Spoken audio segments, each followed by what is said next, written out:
Well, after the positive response from my first video, it is time for a follow-up. These are 7 more absolutely worthless guns that you should never buy. Now, I want to preface this video in a similar fashion to how I did the first one, and that is that I am looking at these guns strictly from a self-defense and practical point of view. A lot of these guns I've either owned or I want to own.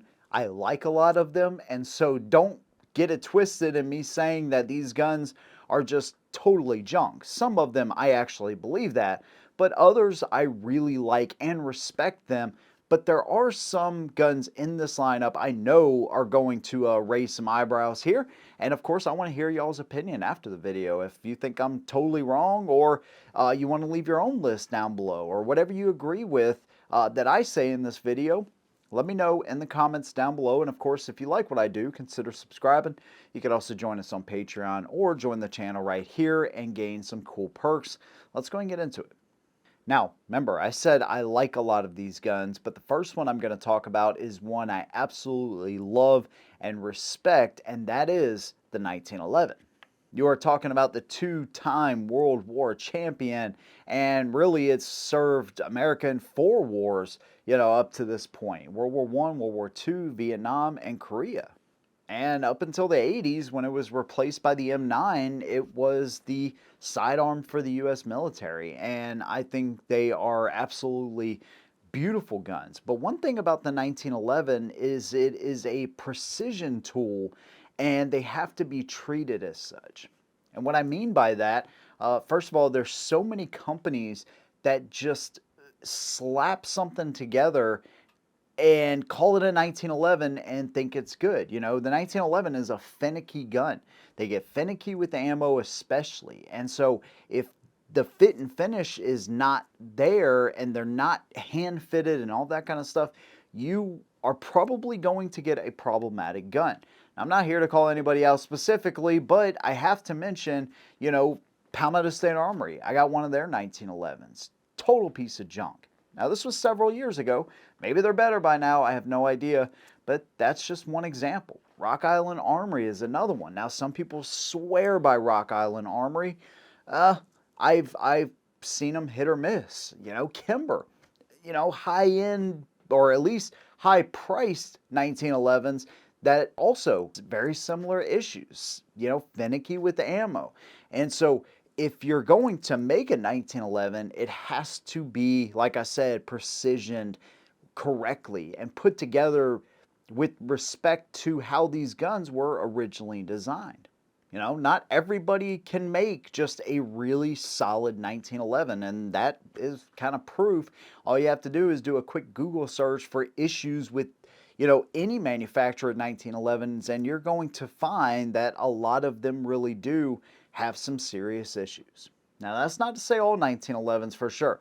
There's a lot of good companies out there that make them and make them the right way. But even the TRP from Springfield Armory, I have a buddy of mine that got his back from Springfield for an unrelated issue, but his first time at the range with that gun after he got it back, and guess what? It had feeding issues. So, these things can be finicky. When you look at some of the modern striker fire guns too, I hate to be this guy because personally I love World War II guns. I would love to have a World War II 1911 over, let's just say, a Glock 19, except when it comes to self-defense and trusting that gun, right? I would trust that Glock and want to have that Glock on me before I ever had a 1911. Why? Well, I get a lighter gun in the Glock, I get pretty much double the capacity, and I know I'm going to be getting a more reliable gun all the way around.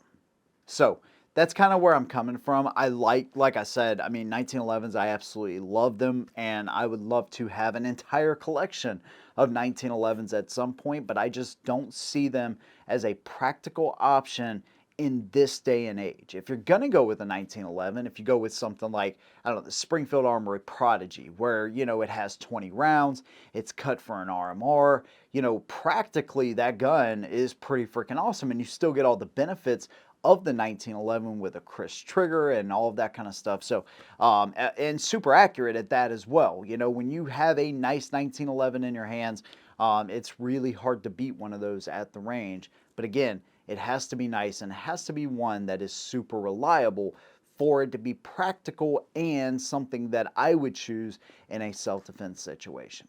Now, when it comes to PDWs and the subgun world, the MP5 is still one of the best ones that you can buy, but an absolutely worthless version of this gun is the HK MP5 in 22. Now, if you're not willing to take out a second mortgage in order to pay for one of the SP5s here, you can get an pretty much true to form MP5, although it is chambered in 22 in their version, and it's going to come in well under $1,000, right around the $600 mark. But at the same time, it is just not that practical. Now, it does have the cool factor. It's got the diopter sights, of course. It's got the look. It's got the collapsible stock. I'm referring to the rifle version. It's got the faux suppressor and all that kind of stuff, but that's kind of where it all stops for me personally. Now, I'm a fan of 22, but not in the HK MP5 lineup. I just think it is not practical at all to have a gun like this. But there are some really good options out there. I mean, and for less money, obviously. So, the Ruger Precision 22, if you want a bolt action 22 that you can stretch the legs out on, that's a really cool gun. It's not super light either. It's almost 7 pounds. But at the same time, you get a really practical 22 that you can teach somebody on and mount optics, and it's threaded and all that kind of, all the modern features that you would be looking for in a 22. If you want to go semi-auto, the most iconic 22 out there is the Ruger 1022. Go with the takedown model, right? And again, you're going to get those same features and it takes down. So if you want to use it as a survival gun, it's going to be a lot easier to haul that gun around. Most of those are drilled and tapped, so you can of course put any kind of optic on there. Super practical. The M&P 1522. This is an awesome little gun. A buddy of mine has one of these that's SBR'd, and he put a can on this thing, and it is a ton of fun. And so that's another reliable 22. But and as much as I love the MP5 platform, especially the SP5, I just think the MP5 and 22 is a worthless platform, and I think there's some much better options out there. Another worthless gun we need to talk about is the TUS PT738. I saw one of these in Allied Arms the other day, and my God, is this thing just awful. First of all, it came with a Crimson Trace laser, which is absolutely needed because this thing has nothing resembling an actual pair of sights. It has a long double action trigger pull, which is pretty common for these types of guns, and it only weighs 10 ounces. And so you may think like, oh man, that's perfect. I could carry that anywhere. And while it will be very easy to carry, it also will absolutely suck to have to shoot this thing, much less manipulate this gun. I mean, I don't have the biggest hands in the world, but even then, it's still hard for me to actually rack and manipulate this gun as well. So just thinking about that in control conditions, it obviously poses an issue if your hands are sweaty or, the gun is rained on or any number of things. You have a set of sights that you really can't utilize. They're milled into the slide like the old LCPs, which I never recommended either. And so these things are just absolutely awful as far as trying to shoot them. Their size, yes, makes them very concealable, but you're only talking about 6+1 in the pipe of 380, which is not going to be optimal. Now, I have carried 380s, but there are so many better options than that little TUS. I would absolutely stay away from that thing. I would recommend, though, like an LCP Max or the Glock 42, which is one of the best little 380s you can actually buy. That one, too, is 6 rounds. But the difference between the LCP Max and the Glock 42 is, first of all, they have a real set of sights on them. They have much better triggers on them. In the Glock 42's case, it's a little bit bigger.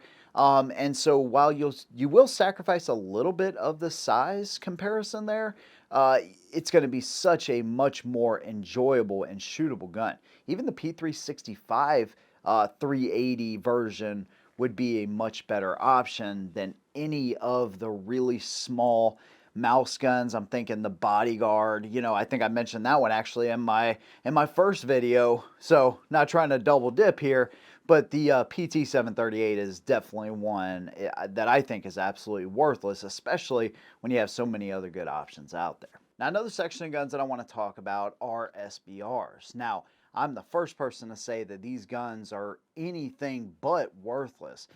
They actually have a very distinct purpose to them. But in the world with pistols and stabilizing braces, it might be worth it to go with something like this rather than an SBR. Now, before you guys start typing away, let me explain where I'm coming from here, because short barrel rifles, the whole deal with this, it wasn't even about short barrel rifles or shotguns. It was actually about handguns. This is where the 1934 NFA actually came into place, because they wanted to restrict handgun ownership. Well, they included short barrel rifles and shotguns so people couldn't circumvent the pistol configuration, but they dropped handguns from the act before they passed it. But they just left everything else in there, including silencers and machine guns. And then eventually the law changed, I think in 1968 with the Gun Control Act, from 18 inches to a 16-inch minimum barrel length. Now, how much of a difference is an 18-inch barrel to a 16-inch barrel going to make? Some. How much will it make from a 16-inch barrel to a 10.5? It's going to make quite a bit of a difference in velocity and range and some accuracy. But at the same time, this is just one of those ridiculous things that has gone on for way too long. I and most gun owners today agree that the whole short barrel rifle and any other weapon type of stipulation, short barrel shotguns, all of that stuff should just be deregulated anyways. Now, all of this to say, the National Firearms Act of 1934 is the whole reason that you are restricted from owning a firearm like this. Is it any more scary or lethal? Absolutely not. But there's a lot of things you're going to have to go through in order to get this. First of all, you're going to have to pay the $200 tax stamp, and then you're going to have to wait for permission to be granted in order to take possession of your item. Once that item is transferred to you, now you have additional restrictions. First of all, if you want to travel, let's say you got your newly acquired SBR, you want to take a class with it, you want to go on a hunt with it, whatever the case may be, there's certain states that won't allow you to have that gun. So you got to be really careful about traveling across state lines. Actually, you have to fill out a form with the ATF in order to do that. Let's say you want to sell that gun. Well, you can do that, but whoever you're selling it to, you got to do another form for. They pay a $200 tax stamp and then wait for the transfer again. Or you could buy a pistol with a stabilizing brace. Now again, these have been the center of controversy definitely over the last year, but for even longer than that, to be quite honest with you, because the ATF just goes back and forth on this thing like a pendulum, and depending upon the way the wind is blowing is how they actually feel about these things. As of right now, though, consensus is that, we're good. FPC, GOA members, and then of course you had the federal judges that said, hey, that's totally unconstitutional. You can't tell people that they cannot have these. And this is just an easier way, and it's not circumventing anything. It's not going to be as comfortable as a stock by far, but it will give you extra stabilization whenever you go to shoot your pistol, making it actually safer to use at the range. These were designed for veterans that had disabilities and stuff like that. And of course, the ATF said, hey, if you shoulder it, it does not change the classification of this weapon, but it does make it more controllable and, like I said, safer to use this gun. This is an Uzi Pro, but we could put any number of pistols that are in this configuration, put a brace on them, and that may be a better way to go, right? I've done a lot of reviews on these types of guns. I've done comparisons. I just did a 7 best. I'm going to do another 7 best budget PDW and PCC video, so make sure you stay tuned for that. But if you want to skip giving the government more information than what they really need, and having to go through all of the processes in order to get an SBR pistol with a brace might be the best way to go. Just understand things are likely to change in the future. There's likely to be pushback from a lot of the good companies that actually protect gun rights out there. But still, for right now, this is probably the best way to go if you want to skip all the other crap. Now, I should say that if you are buying a factory SBR, it's actually a Form 4, so that gun can be transferred to you. But if, you decide to take, any one of these rifles and make it into an SBR, then you have to do a Form 1. Now, another worthless gun in the world of 308s is not the FN-FAL or STG-58C in this case, but is the H&K G3 or the PTR-91. Now, there's a lot of variations of this gun, and it's really interesting when I shot this gun, especially compared to some of the other 308s that I'm going to be doing in a 7 best 308 video, just how much recoil this gun really has compared to some of these others, and especially compared to the FN-FAL, because they were developed around the same time. Now, the G3 started life as the STG-45M in Nazi Germany. They started production, they had prototypes and stuff, but never went into mass production because the war had already ended. Now, it wasn't until the 50s when France got involved that they came out with the CETME, which is a 308 version of the G3, which is basically what we know today. Now, the Bundesgrenzschutz, which was the federal border troops in Germany, were going to adopt that rifle, but guess what? They ended up going with the FAL, but the Bundeswehr, the West German army, actually did end up adopting the G3 or CETME. But what this gun has is a similar system to what you see in the MP5, which is roller delayed blowback. Now, it does have an anti-bouncing, like spring-loaded claw that kind of keeps the bolt head in place, or it keeps the carrier from rebounding into the bolt head, but it is a much different system in the 308 as far as the felt recoil and smoothness. The MP5 is incredibly smooth. It's one of the smoothest PDWs out there, subguns out there, but it just does not translate as good in the 308. I was doing a little bit of research on this, and the only thing I can come up with is you have the bullet in the chamber, you have the bolt head, and then you have a locking piece between the bolt head and the bolt carrier, and then of course right behind the bolt head is where the rollers are. When the gases expand onto the bolt carrier and the locking piece, those actually start moving back 4 times faster than the bolt head itself. And I assume with all of that energy expelled from the 308, that's why you get such a harsh recoil with this gun.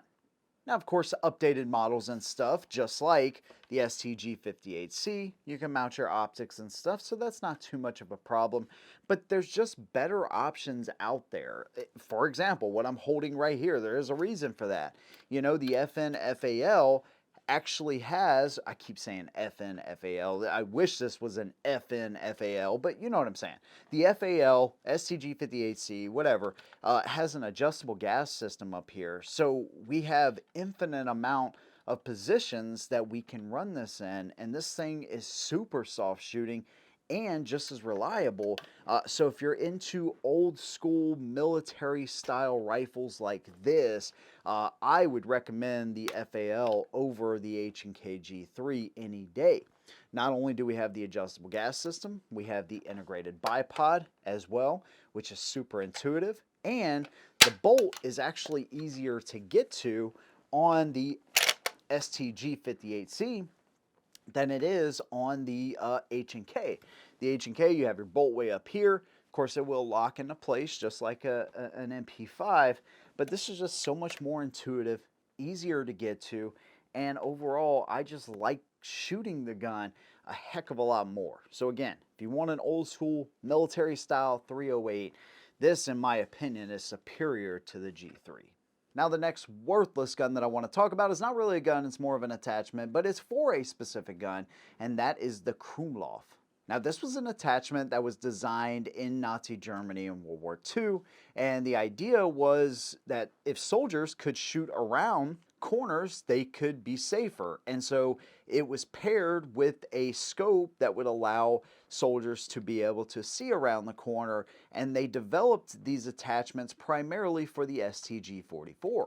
Now, they also had other configurations. So the one for the STG-44 was the most common one that was made, and it had a 30-degree bend, but they also had other ones that had 45-degree, 60-degree, and even 90-degree bends. Now, as you would imagine, physics is a thing, and so there's no way for the bullet to consistently keep its shape. First of all, it would fragment out the end of the barrel, and also it would destroy the Krumlov within like 300 rounds of use.